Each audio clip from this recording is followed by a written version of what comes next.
Hati kita tuh dikuasai Allah hadirin. Kalau Allah bikin sempit, nyesek. Rumah lapang, tanah lapang, hati disempitkan, derita. Tidak ada yang lebih pahit dari berharapnya hati kepada kita. Allahumma ftah lana hikmataka ya Allah.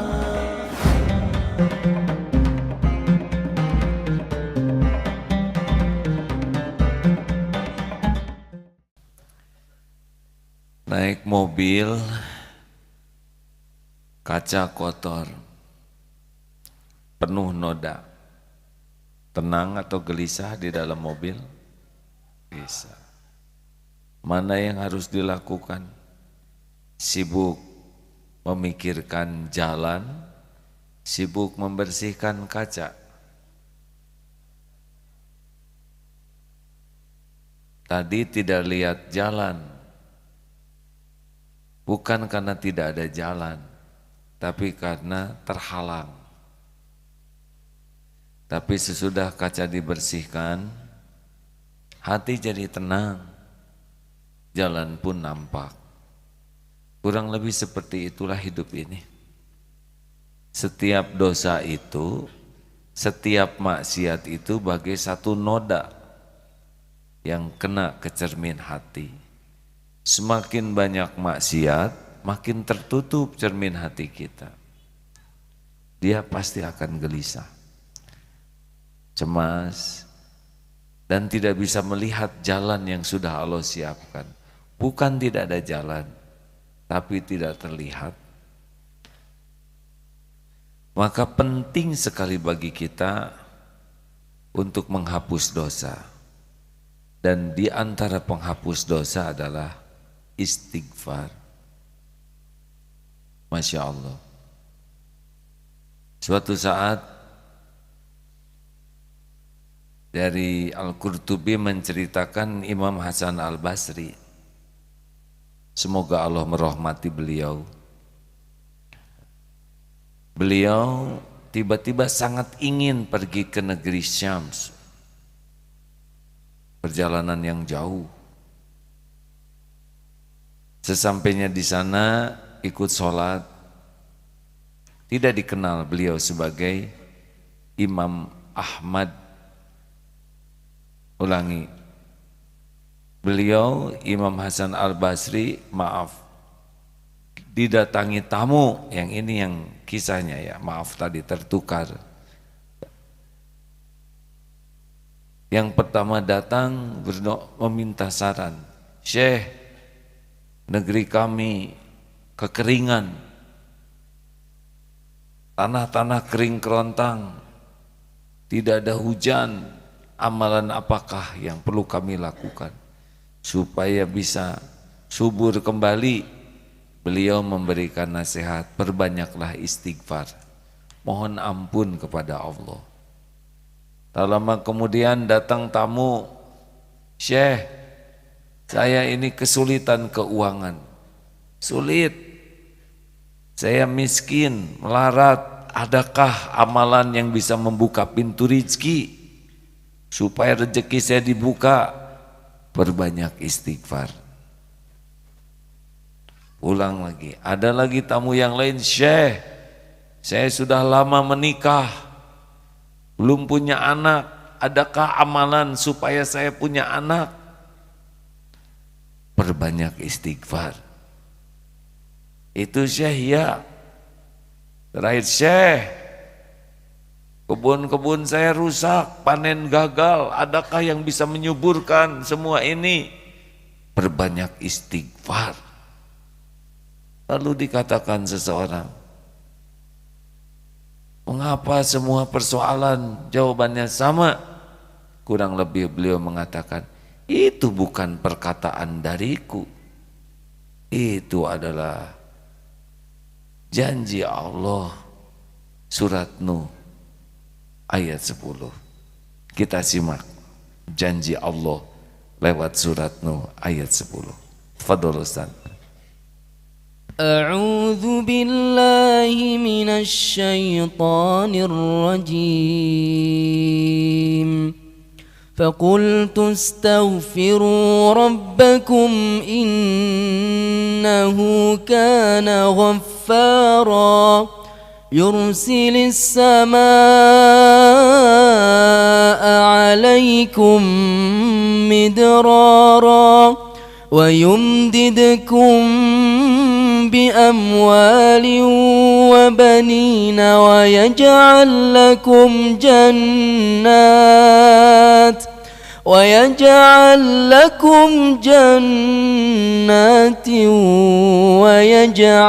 لكم أنهارا.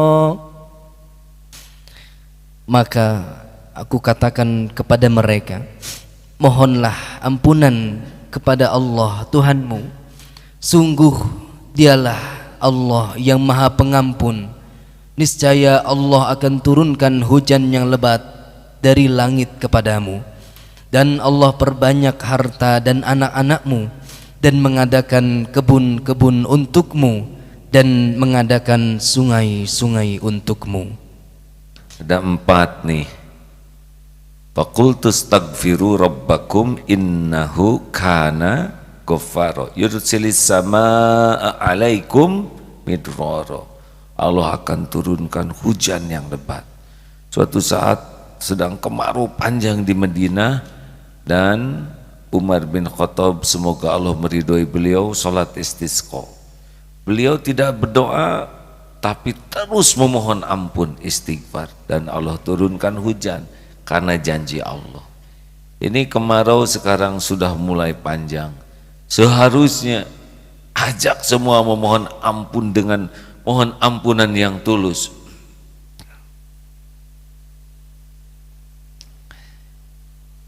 Dan yang kedua, Allah membanyakan harta. Jadi bagi siapapun yang merasa dalam kesempitan keuangan, termasuk utang yang susah terbayar, termasuk dagangan yang tidak mencukupi, janji Allah ini. Kalau saudara tahu dahsyatnya istighfar, sambil dagang istighfar, sambil bekerja istighfar, Allah buka. Itu janji yang tidak mungkin, yang tidak akan pernah tidak ditepati. Janji Allah itu pasti, asal istighfarnya bagus, benar. Di perusahaan-perusahaan di Darut Tauhid juga begitu. Kalau mulai kepepet, order kurang, situasi sulit, tobat saja. Bukankah radio ini juga dulu mati mau hidup segan? Pernah ada satu masa MKFM itu berat sekali. Jangankan untuk siaran, bayar listrik saja berat. Alhamdulillah, Allah buka lebih dari cukup. MKTV juga sempat mengalami situasi sulit, dan izin Allah hidup lagi dan cukup. Silakan ditanya amalan apa yang dianjurkan selain sholat TBM, tepat waktu berjamaah di masjid, perbanyak istighfar. Karena janji Allah. Yang ketiga, anak. Ini termasuk bab perjodohan, hadirin. Karena anak itu lahir kalau sudah menikah. Jadi bagi saudara yang, saya tidak menyebut jomblo, ya kurang enak nyebutnya jomblo, tapi belum mendapatkan pendamping, nah inilah banyak istighfar. Ampun ya Allah, astagfirullahaladzim, rabbighfirli, minta ampun. Dan Allah akan memberikan infrastruktur, kebun dan sungai itu kelengkapan infrastruktur. Yang belum punya anak juga susah punya anak, coba istighfar. Mungkin nanti ada jalannya lewat obat, lewat herbal, tapi kalau istighfarnya diterima, jalannya dibuat oleh Allah. Kalau memang harus lewat bayi tabung, nanti rezekinya ada. Tidak sedikit yang bayi tabung dan tidak juga punya anak. karena yang menciptakan Allah, yang menciptakan anak itu adalah Allah, bukan tabung.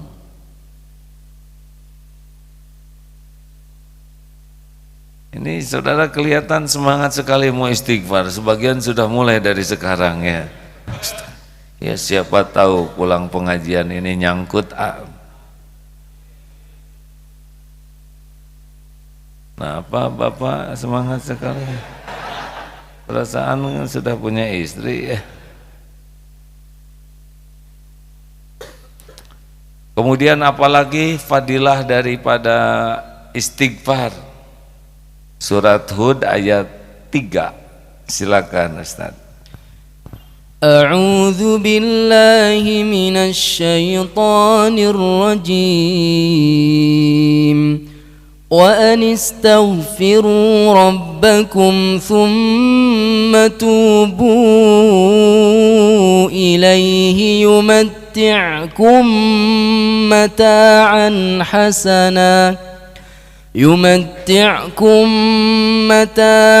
حسنا إلى أجل مسمى ويؤت كل ذي فضل فضله وإن تولوا فإني أخاف عليكم عذاب يوم كبير. Dan hendaklah kamu memohon ampunan kepada Allah Tuhanmu dan bertaubat kepadanya. Niscaya Allah akan memberi kenikmatan yang baik kepadamu sampai waktu yang telah ditentukan, dan Allah akan memberikan karunia-Nya kepada setiap orang yang berbuat baik. Dan jika kamu berpaling, maka sungguh aku takut kamu akan ditimpa azab pada hari yang besar. Jadi kenikmatannya itu akan langgeng, melimpah. Ini betulan hadirin, apalagi kalau kita ingat sabda Rasulullah dalam hadis riwayat Abu Daud, Imam Ahmad,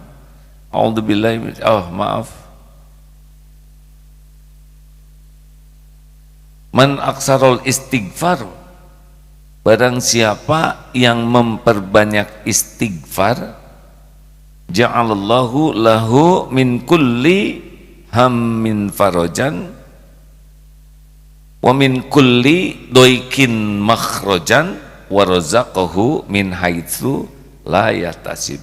Satu, Allah lapangkan dari kesempitannya, kesempitan hati, kesusahan hati, blang itu.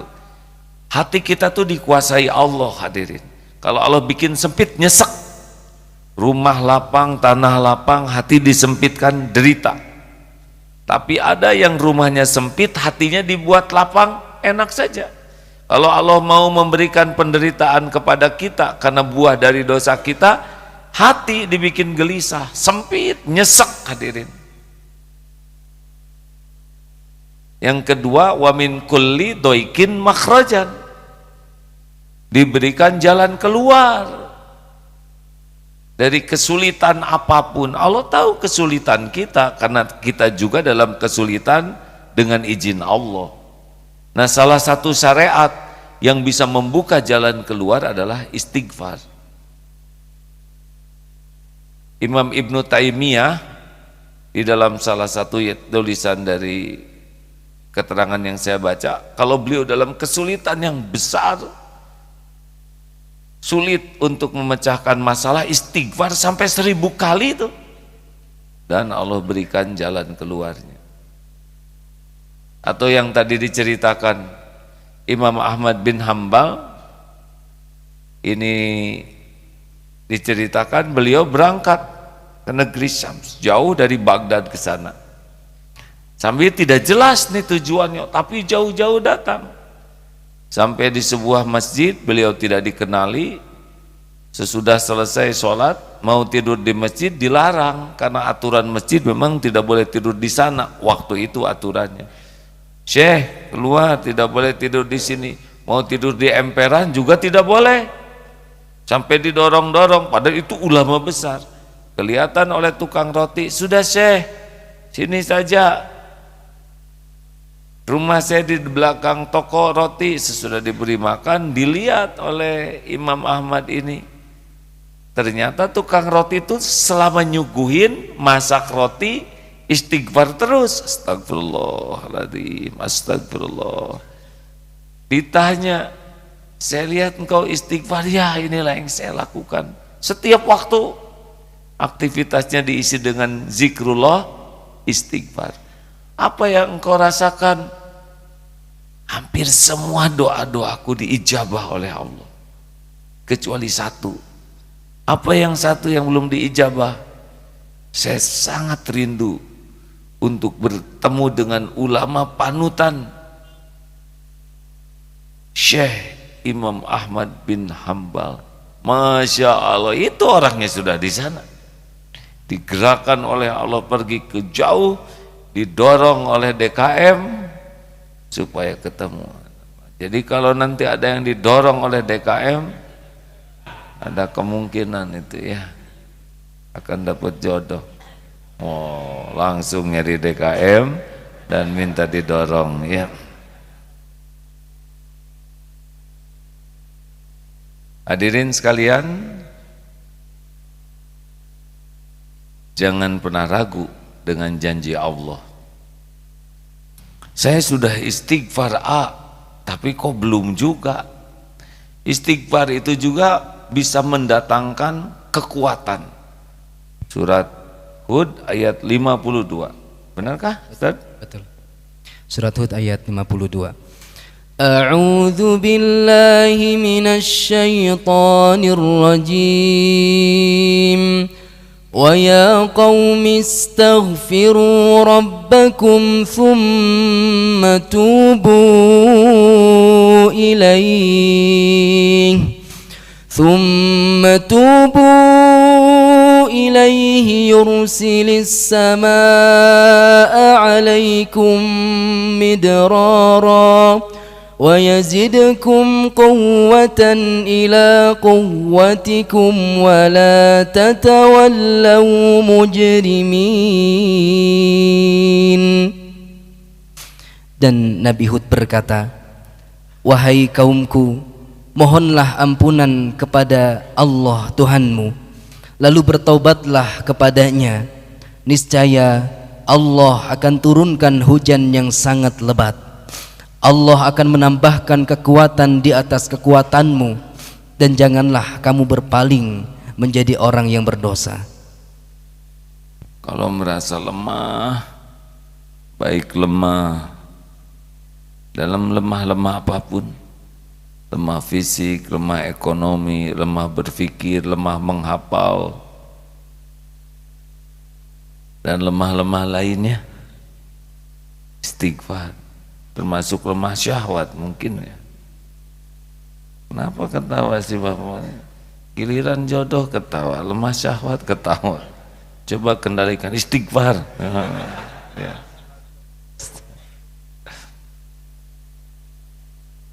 Dan satu lagi, orang yang senantiasa istighfar, dia tidak akan diturunkan azab. Kan turun azab, tertahannya turun azab itu satu ketika Rasulullah masih ada bersama umatnya, tapi beliau sudah tiada, sudah wafat, dan istighfar. Surat Al-Anfal ayat 33. Al-Anfal ayat 33. A'udzu billahi minasy syaithanir rajim. Wa ma kana Allahu liyu'adzibahum wa anta fihim wa ma kana Allahu mu'adzibahum wa hum yastaghfirun. Dan Allah tidak akan menghukum mereka selama engkau, wahai Muhammad, berada di antara mereka, dan tidaklah pula Allah akan menghukum mereka sedang mereka masih memohon ampunan kepada Allah. Istighfar. Jadi ini luar biasa hadirin. Ini baru sebagian kecil dari fadilah istighfar. Sebetulnya ada lagi yang lain.